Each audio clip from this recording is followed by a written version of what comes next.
Hello, welcome back. Here's our plan for today. Obviously, we have not cut the frame yet. I've decided to make my cut just on the inside of these rivet holes right here. So I'm going to cut right down through here, down, same thing on the other side, and make these pieces ready to use as doublers. I'm going to have to clean up this end, just cut this, grind this off, take whatever that is off, just make those clean and suitable for what's happening down there. I obviously have some cleaning to do on these pieces. So anyway, that's the plan for today. But before I do that, I'm going to use this frame the way it is as a guide for shortening this cross member that's going to sit here. Well, it's going to sit, I don't know, like right here. Anyway, so my plan is to, because I have to shorten that cross member, so I can shorten it by 1/2 inch. But when I want to use the frame as it is as a guide for connecting it back together, making sure the sides are perfectly straight and parallel, and I can do that by kind of mocking it up right here. And actually putting this one back in and bolting it in. With this one in and bolted, I can be pretty well assured that these frame rails are going to be straight and perpendicular, and they'll be a good guide to use to tack weld the cross member together. So that's what my plan is today, to get the cross member cut and at least tack welded back together, get these frame rails, and then get these frame rails cut off, start cleaning them up for use as a doubler, take them over to the machine shop tonight and get them cut down the middle and prepare to use as a doubler. And also, while I'm here today, I'm going to take the parking brake apart. There's a whole bunch of loose and worn out parts in there. Now is certainly a good time to take that apart and get that fixed up. One of the other problems I ran into was taking off the rear suspension. I could not get this bolt out. I got the nut off, just used a torch and got that off. But this bolt is seized in here. There's obviously a bushing in there of some sort that's keeping the bolt from coming out. I actually put the nut back on and smacked it with a sledgehammer a few times, and that sucker did not move. This one I actually put in my press, and I don't know if you can see, this is straight right here. This is now bent a little bit. This area is bowed out because I had my press, pushing on it from this side, and I thought the bolt was coming out.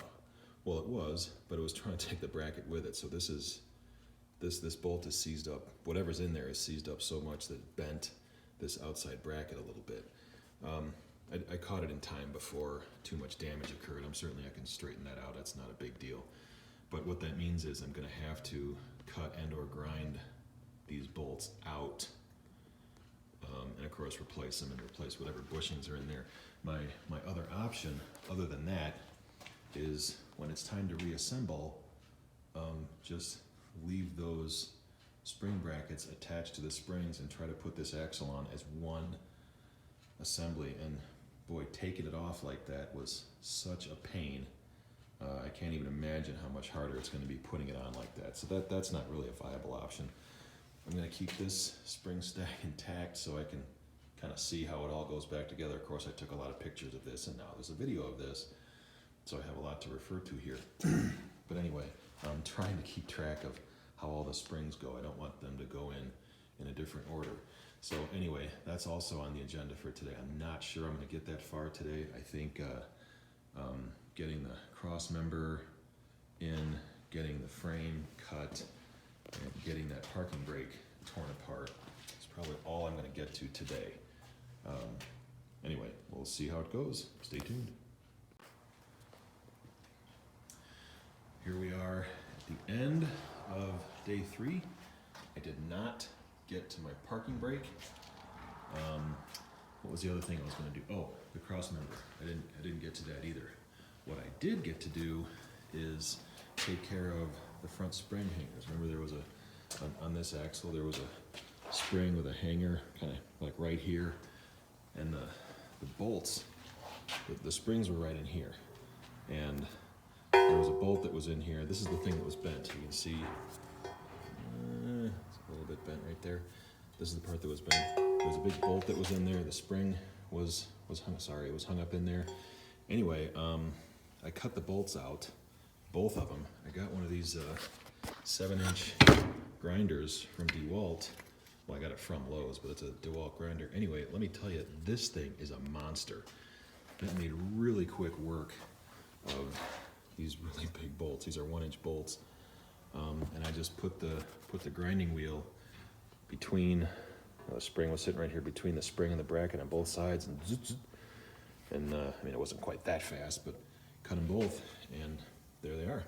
So pretty happy about that. My spring stacks have been restored, my insanely heavy spring stacks, and the axle is ready to go back in. The other thing I did here was I cut, these are going to be my doublers. I originally was going to cut these off. This is the original frame, and those were going to be my doublers, but I realized that if I cut what I didn't need off of the new beams that I got, I could actually get longer doublers. These are about 5 feet long, and if I was going to use the original frame as a doubler, that'd be 4 feet, maybe a little bit under 4 feet. These are over 5 feet. Well, this one's 5 feet. This one's like 4'10". So anyway, these ended up being longer than the doubler I was going to use. So I already cut these in half with the torch, and all I got to do is set these in the milling machine and just cut them down so that the outer flanges of these pieces now fit inside the flange here, so they can act as my doublers.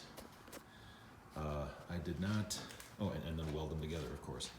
I did not do the cross member because I realized that the frame material, I thought it was a 1/4 inch thick.